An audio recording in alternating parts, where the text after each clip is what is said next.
Hey folks, and welcome back. It has been a while since I've been on here. In fact, I haven't recorded a video in 2.5, 3 weeks. The one you guys saw last, I'd actually pre-recorded because that week we went to Missouri to visit Chase's family, and I got engaged. Look at that. So Chase proposed to me while we were in Missouri, and it has been a whirlwind of activity since then. I'm very happy, obviously. I said yes. But we are trying to plan this wedding to occur in fall of this year because we both want a fall wedding.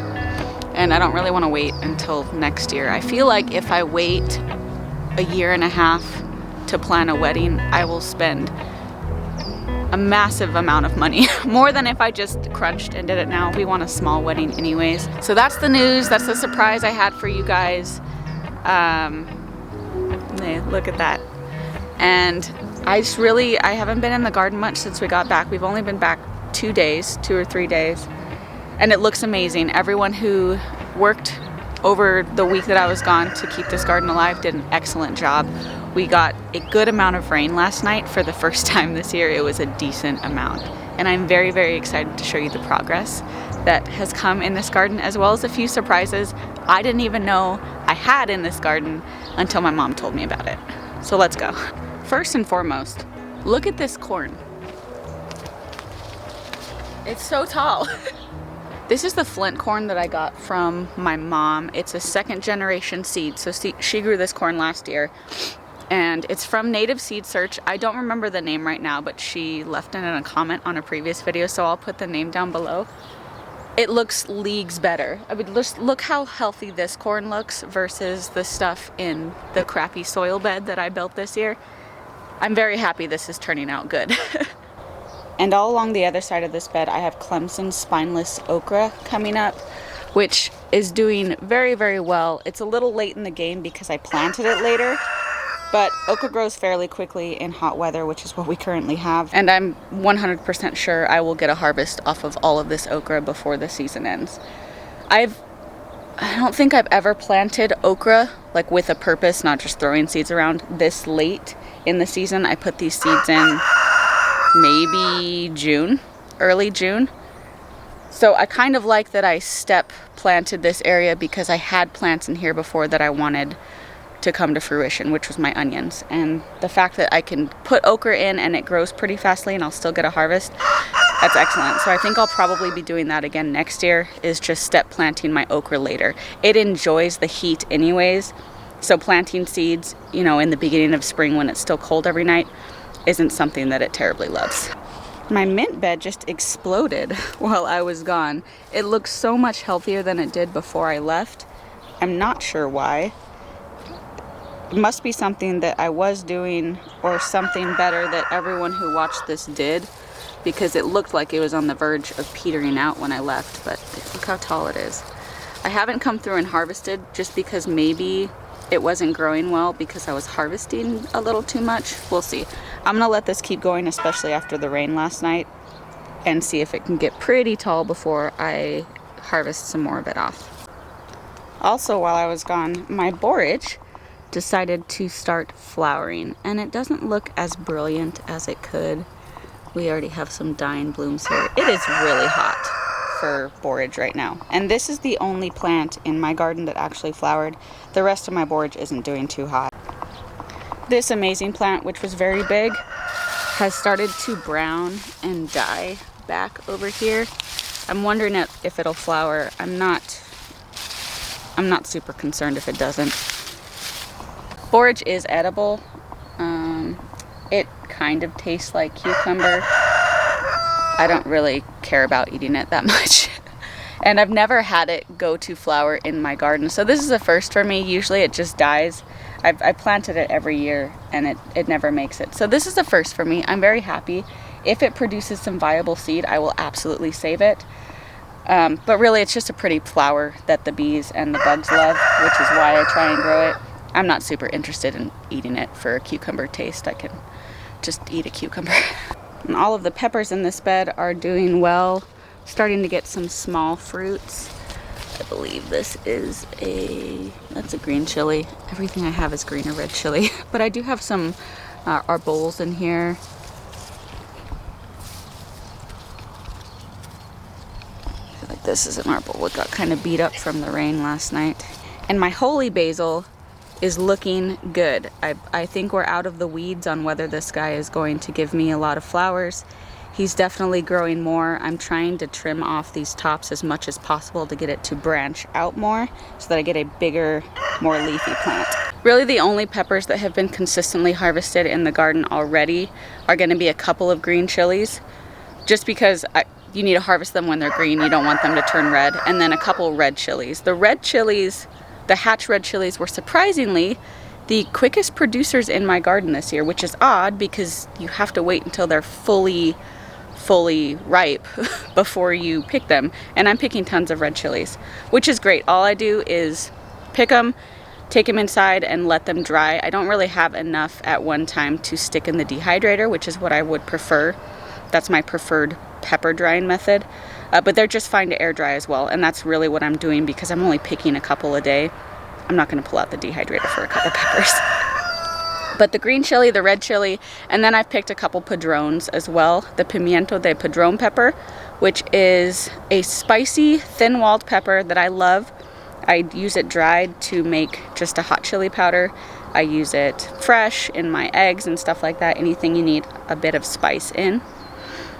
And you can pick them green or red.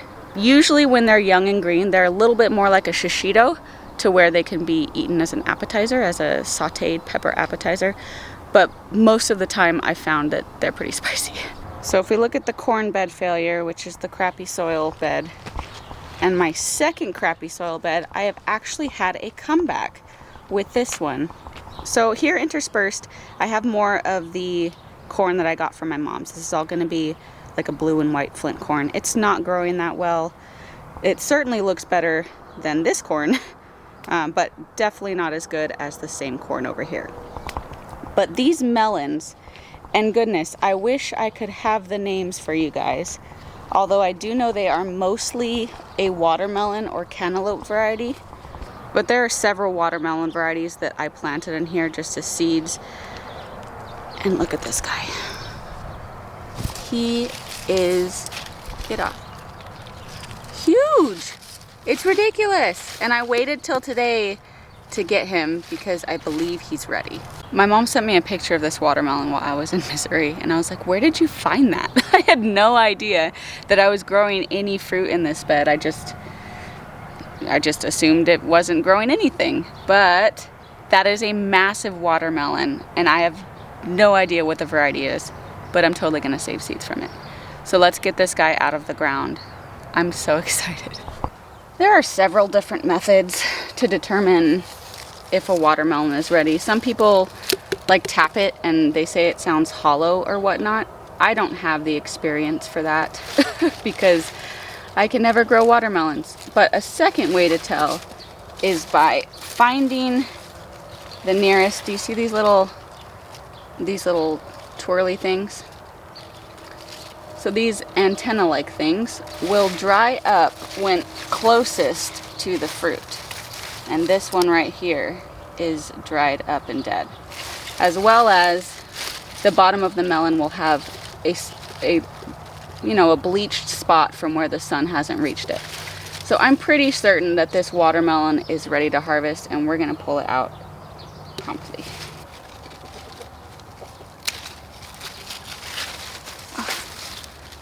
Ew. Ew. Oh, look at this guy. This guy is huge. Another reason I wanted to pull this out, you saw all of the roly-polies on this melon. Unfortunately, with my roly-poly issue, they start eating fruit that touches the ground immediately. I could come in here and like set this watermelon on some fabric or a piece of cardboard, but like the roly-polies are really bad here. My mom, when she called me, she's like, I have never seen such a terrible roly-poly problem. I was like, I know. I don't know what to do about it. But hopefully this guy will be ripe. We've already got some roly-poly munching on here. So this is very awesome. I've never ever harvested a watermelon this big with such success. I can only hope that it's ready. But apparently I have a second one over here, which I actually haven't crawled in to see. Oh, it's very wet ground. Look at this little guy. And it looks like the same variety, much smaller. Get off of here. I might move this on top of some leaves. I already have roly-polies all over this. I might have to set this guy on a piece of cardboard just to keep the bugs off of him until he continues ripening. But all in all, that's very exciting. That is 2 more watermelons than I ever expected from this bed. And they're still growing. We'll see. We'll see how this turns out. I'm very, very pleased. It's pretty neat not expecting anything from your garden and then getting little surprise bonus plants. And for the varieties that do well here, you know, my tried and trues like the Giant Crimson, I've saved seeds from the Giant Crimson, the Estiva, the Grand Marshal. I find that those do still set fruit in the high heat. Not as much, and the fruits are a lot smaller, but I will continue to get fruit through the big, hot summer season from a select few plants, which is, you know, why I continue to grow them. I just do notice that sometimes their size will be much smaller and they're just a bit more sporadic with their production. But we're heading into the monsoon season, which is late July, August, September, and that's when my garden really starts to ramp up again. When we're getting more shade, we're getting rainfall like we did last night. And then my plants just take on a whole new life. It's like they went into dormancy for the summer. So they decided to take a little nap, and then they're just full of energy right into the fall, right when I'm about to tear them out for the winter garden. But overall, I am really happy with my production this year. I have not noticed any curly top virus yet. I know I did get some, like, plants that hadn't been affected during the spring get affected in the late summer. I know there are 2 migration times, big migration times in my area for the beet leafhopper, but as of right now I'm getting tomatoes and I'm perfectly happy with that. In this bed I'm getting considerably less tomatoes just because I tore a bunch of plants out, and these are doing okay. They're not dying, they're just not growing as quickly as I thought they would. I transplanted them several weeks ago when I tore these few tomatoes out from disease. This one's probably grown the most, just height-wise, but like I said, it is the middle of the summer, it's very hot, and transplanting in the middle of summer in the desert is a difficult thing to do anyways. But hopefully these guys get some growth in them before the frost and I can get at least a few tomatoes off of them. Another plant I'm harvesting quite a bit of fruit off of is this Martino's Roma tomato, which was a new variety I tried this year because the Amish paste did so terribly for me the past 2 years. And don't get me wrong, I am extremely pleased with the fact that I was able to find a Roma variety that actually grows here with my just terrible success the past couple years. They're just a little small. Yeah, and I don't know, like I said, I think I said this on a previous video, I don't know if it's because of the heat that they're growing so small or if this is their actual size. It's a little hard to tell from the seed packet picture on what size they're supposed to be, but I'm still happy with it. I just score them on the bottom and basically just cut off the top. I don't even core them out because they're so tiny, and throw them in a freezer. The Estiva is also doing pretty well for me, which are these, you know, some of them can be pretty large, some of them are salad sized, but they're a slicer tomato that is bred for heat tolerance. And they're doing well, although I'm slowly losing this guy to disease.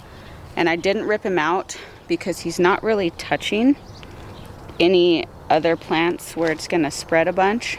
And I think it's my only Estiva left in the garden. So I'm just trying to get all of the tomatoes out of him before I lose him completely. But he's still growing tall, and he's got flowers up here that he set. There's some flowers. So he's not affecting the health of my other tomato plants, and he's still producing me fruit. He's gonna stay in. I don't care how ugly he gets.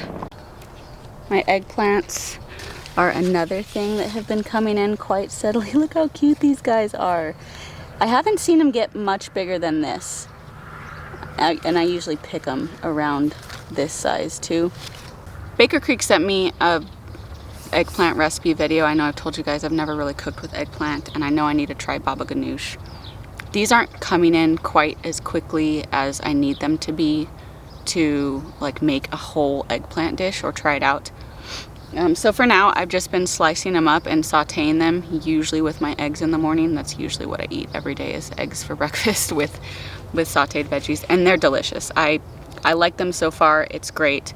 They're a little small. I don't know if they were supposed to be like a squatty miniature type of plant, but I'm just not getting a bunch of them at once where I can do a big old dish. But when I do, I'm very excited. I'm very pleased with the taste. It's mild. And don't get me wrong, they're still growing. They're gaining a little bit of height every now and then, but they're just growing slowly, or they're supposed to be this size. I should probably do some research. My tomatillos are an absolute mess. Just branches everywhere. I didn't realize how similar they grew to ground cherries because I've never grown them before this year. They are just a sprawling, bushy mess, and it's quite difficult to get in here and find the ripe ones because everything is the same color. I would be interested to see if there were any heirloom varieties of tomatillos that have a different husk color than green to make it easier to see and harvest. That would be interesting. The same with the Chinese noodle beans, which I'm currently under. These guys, love them. They're great. I've grown them every year since I started gardening, and they're extremely productive. They love the heat, but it is really hard to see the green beans through the green foliage, and I miss a lot because they just look like the vines. So I need to try the Chinese red noodle beans next year. The contrast is just way different. It'll be super easy to pick the beans from green foliage when they're red. But still, eternally happy with beans. These are the first green beans to produce in my garden regularly, excluding the California Black Eye No. 5, which I'll get to in a second. But I've just got tons of beans on here. And you really need to come out and harvest them every day because they'll get too big and inedible if you wait even 24 hours. Since we're here, can we just admire these trellises real quickly?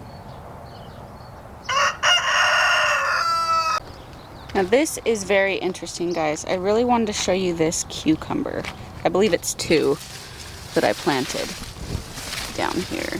Yeah, there's 2 cucumbers, and this is an actual cucumber plant. This is not Armenian cucumber. So I started these cucumber plants from seed indoors, and then I transplanted them out when they were seedlings.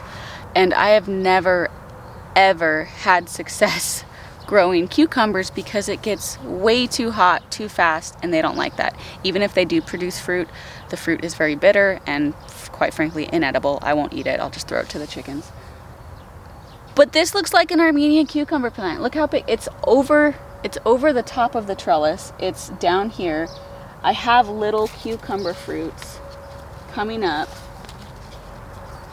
And this is a going to seed variety. So this is a variety that someone cultivated somewhere in their yard or farm somewhere and selected for genetics that encourage it to grow during inclement weather. I don't know where it came from. I don't know what conditions the seeds were developed in. But I have a cucumber in the middle of July producing cucumbers in the desert. Mind blown. These cucumbers over here on this trellis, although they are not looking as healthy and sprawling as this cucumber, these are also going to seed varieties. And look at that. There's a little baby cuke. I cannot stress to you guys enough the importance of finding seeds from sources that also live in inclement conditions or the same conditions as you. And this is one testament. I have never, ever, ever, ever, ever been able to grow cucumbers in the heat of the summer until I ordered these seeds from Going to Seed, and they may not work. The seeds from Going to Seed come from all over the place. So they could be trying to grow cucumbers in a really cold climate, and that plant is not going to do well here. And I have had several seeds from Going to Seed that I've planted. They've either never come up or they've come up and died as a seedling. That's fine. Those are out of the picture. But the things that did survive, these cucumbers, the huge Maxima squash that I had, and the giant summer squash that I had in the in-ground garden. I say had because I will get to that in a second. They were the most successful version of that kind of plant I've ever had in my garden. So I'm going to save seeds from those to keep those genetics going so that I never have to worry about all of my tomatoes dying in the middle of July, or never getting a cucumber because I just don't have the weather to grow it in. Find seeds that work where you are. Experiment. Try different seeds. You know, if you live in the Pacific Northwest, order your seeds from a company in the Pacific Northwest, because those plants are growing in the Pacific Northwest. They must be doing something right. So for me, the Going to Seed varieties, even though not all of the seeds have worked out, the ones that have are so healthy and productive. And then the Native Seed Search. I've never been able to grow a watermelon that big until this year. Now, I don't know if that watermelon is a Going to Seed variety or a Native Seed Search variety, but I know those are the two types that I planted in there. So either way, the watermelons I planted were made for a climate like mine or a climate with difficult conditions, and it's showing. These plants are growing despite crappy soil, despite the heat, despite lack of rain. It's amazing. I cannot stress the importance, if you're not having success in your garden and you live in a place with difficult climate, find some seed companies that are growing in those same conditions, or find seed companies like Going to Seed that specialize in really hardy seed stock, and just throw everything in. Figure out what works. It's gonna take time, but it's gonna save you a lot more heartache in the long run if you're just buying seeds from popular seed companies every year, like, oh, these tomatoes never do well, let me try again next year. No, if they didn't do well, don't try again next year, because they're gonna die again. Now, these Armenian cucumbers are something else. They're just all over the place. I'm harvesting several of these a day. I don't see any on this trellis. This trellis is huge. Look at this. I'm harvesting a ton off of this plant, though. This is about ready to pick. This is the size I like them at. I'll even take this size. Like, I'll use these smaller ones for cutting in slices and making quick pickles in the fridge. I grew a ton of Armenian cucumber this year. This trellis, the other side of my bean trellis over here, this massive plant is an Armenian cucumber, which is not an actual cucumber. This one from Going to Seed, that's an actual cucumber, but the Armenian cucumber is a melon that tastes like a cucumber, and it grows great in the heat. If you cannot grow cucumbers, I highly suggest the Armenian cuke. Now to my California black eye number 5s.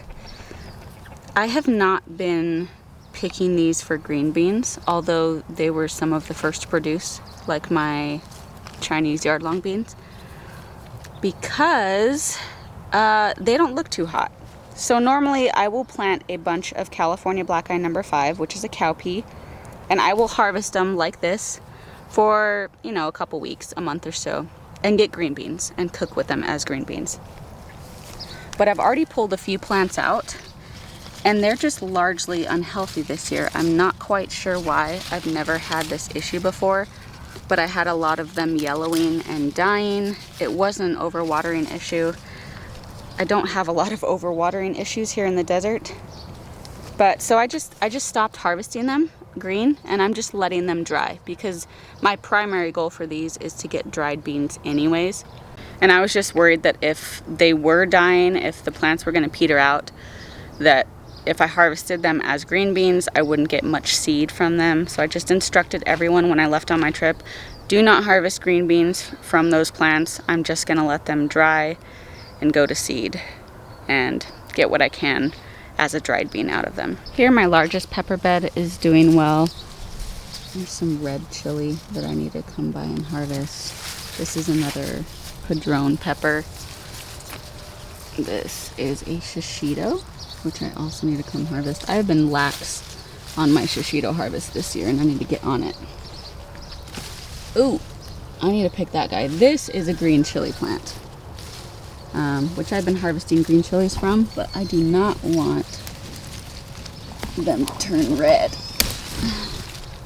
Because this isn't a red chili, it's a green chili. So I don't want this plant to think it's going to seed and it's done producing. Okay, this guy next to my giant watermelon. There you go.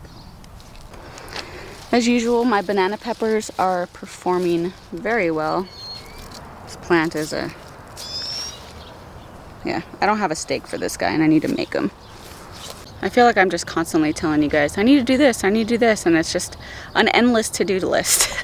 And now on to the deadest part of the garden. Guys, I have lost the battle with the squash bugs. I've also lost the battle with the Bermuda grass. I wish I could stress to you how many squash bugs are in this garden. It's disgusting.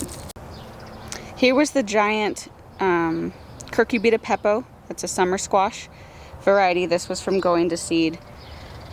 This was a Mayo blusher from Native Seed Search.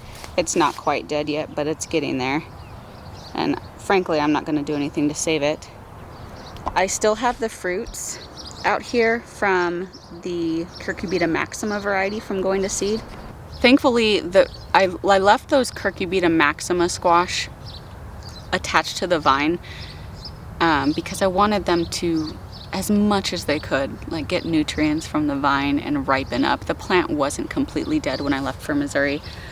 So I just told everyone, hey, don't pick those squashes. I'm trying to ripen them up because I'm hoping that they got ripe enough for the seeds to be viable. Granted, I do not want to I don't want to encourage genetics of plants that succumb to squash bugs, but that plant was extremely fast growing and put off fruit within like months of being planted. I have 4 large squashes, I don't know what they are, but I've got 4 of them that all produced before July, which is unheard of.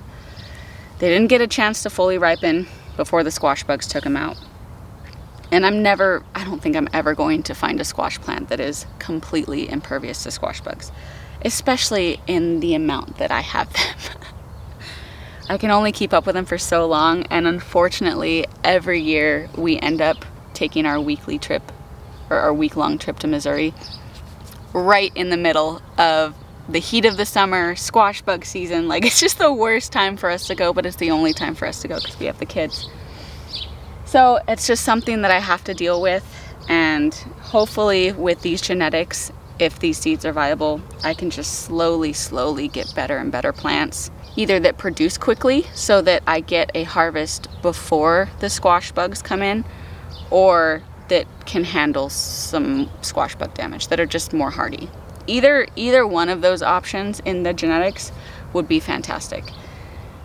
But this year, all of my squashes are gone. I don't even have any left in the beds because the squash bugs have moved on to the rest of my garden. I often find squash bug eggs under random leaves, like pepper leaves. For some reason, they love pepper leaves.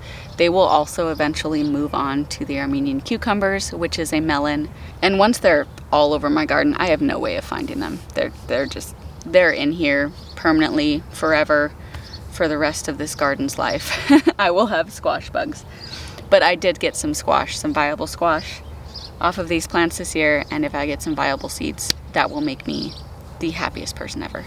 So before I left for Missouri, I stopped harvesting this summer squash plant because I knew it was just going to be terrible for the squash bugs. So I let these guys get really big. Oh, see, there's a baby squash bug. Ugh, I hate them. I don't even want to step in here because there's so many. It's disgusting. It's so gross. But I'm going to let these stay here and continue to ripen on this plant as long as this plant stays alive. And hopefully I can get some seeds out of these summer squashes as well.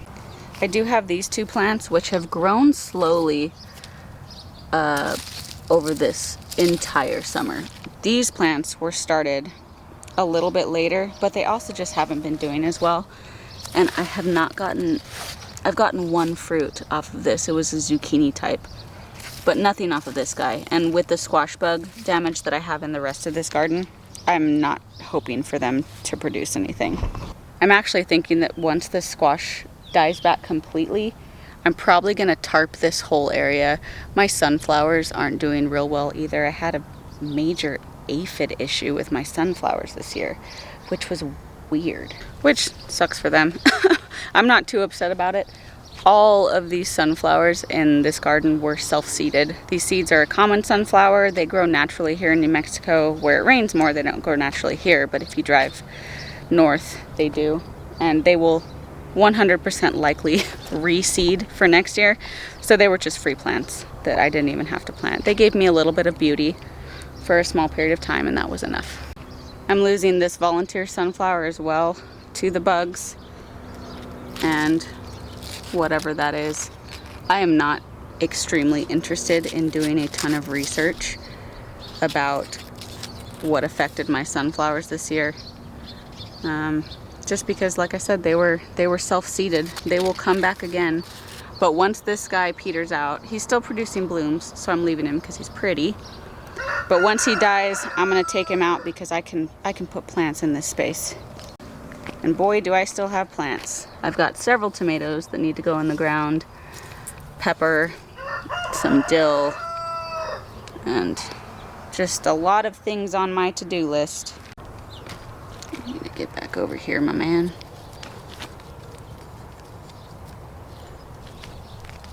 Man, some pretty serious winds yesterday. I was actually worried about the trampoline. Oh, all right. I was hoping to be able to have a larger harvest with you guys today. That's why I saved the watermelon to pick today. But upon closer inspection, I thought I had a ton of red chilies and I don't. There's only a few that are ripe. Oh, see? Here's an example. Pepper leaf.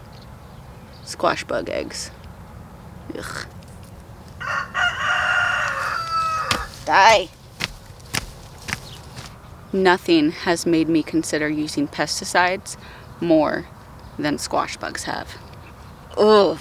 If there was any way I could just kill them all, I would, without pesticides. I'm not going to use pesticides. I'm not going to go that far. But I hate them. Evil, evil bugs. So I've got a few more red chilies over here. They're not... They could be a little more ripe, honestly. I'll just grab 2 of them.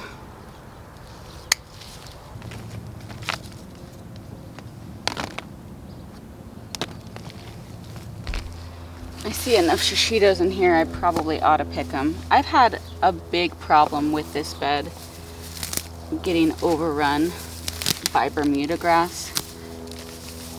And I'm not sure what I'm gonna do about it just yet. The one thing I've been doing is just pulling it up. Really, the major problem is only on the sides. If y'all remember, I laid this entire bed down covered with cardboard at the beginning of the season because the Bermuda grass was already taking over. I'm not sure why. I don't remember how I built this bed, but I always put cardboard down, and I'm not sure why this one has such a worse problem. I can guess though. This is one of the beds that is outside of the shade cloth cover, so it only gets shade when the sun sets for like half the day, and Bermuda grass loves the sun. So it's probably just easier for the Bermuda grass to take over this bed because it has the conditions that it wants, which is full sun. But I'm not sure what I'm gonna do moving forward for subsequent years, because if I'm dealing with this much Bermuda grass every year, eventually its roots will be all over this bed and I will not be able to eradicate it. So I might have to solarize this bed over the winter with some black tarp just to make sure everything dies from the roots down. I don't know. I haven't figured it out yet. As of right now, it's not hurting the peppers, it doesn't appear to be making growth of my food an issue, but I know it will. If this Bermuda grass gets too wild in this bed, it's going to cut off nutrients for the rest of the plants I actually want growing. Probably ought to grab these shishitos too. They're just getting kind of large. And of course, the more you harvest, that's not what you want to harvest, the more the plant will produce. Sorry, I didn't mean to rip off your head. Right after a rain, the plants are really crisp and waterlogged, so it's a little bit easier to pick the fruit. But kind of like I took this off completely. When the plants are drier, that tends to happen more. So I will use clippers a lot of the time instead of my fingers to get these peppers off. See, this was the Maxima squash from going to seed. I don't know what it's supposed to look like. It's got this weird like conical shape and it's round on top. And surprisingly, it hardened up quite a bit leaving it on the vine. I did pull one when the plant first died and it was soft and squishy, and I tried it, and if I'm being honest, it kind of tasted like cucumber, which threw me off a lot. I will try this one, but it did harden up a little bit while I was gone in Missouri, so maybe the seeds are old enough to be viable. We'll see. I'm probably going to pull these out of the garden today though, especially with the rain that we just got. I don't need to leave anything on the ground for the roly-polies to get at it. I don't even like walking in here anymore because I'm just afraid all the squash bugs are going to get all over my feet. Ugh.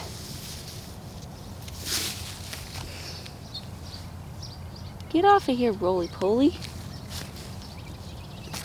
We are. And I might as well get these guys because they will both be too big. I don't think I can do this with my fingernail. Nope, I don't want to break you. Hold on. Oh, looky there. More squash bug eggs.